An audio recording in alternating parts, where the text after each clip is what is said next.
তোমাকে একটি ধাঁধা দেবো, দেখবো তুমি পারো। কোন জিনিস কাটলে বড় হয়? কোন জিনিস থাকলে বড় হয়? হুম, কোন জিনিস থাকলে বড় হয়? কাটলে বড়। আচ্ছা, আমি তোমাদেরকে একটি ক্লু দিয়ে দিচ্ছি, ওটার ভিতর পানি থাকে। পানি। পঞ্চ। পঞ্চ। কি বললা? পঞ্চ। না।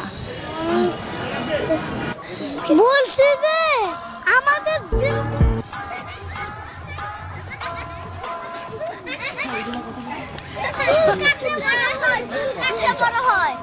চুল কাটলে বড় হয়। আমরা যে সময় তো চুল কাটি তো ছোট হয়ে যায়, এরপর আস্তে আস্তে বড় হয়, কিন্তু ওটার সাথে সাথে বড় হয়। চোখের পানি। কি?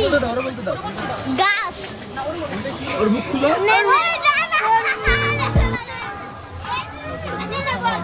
হ্যাঁ বলো, কি কাটলে বড় হয়? বল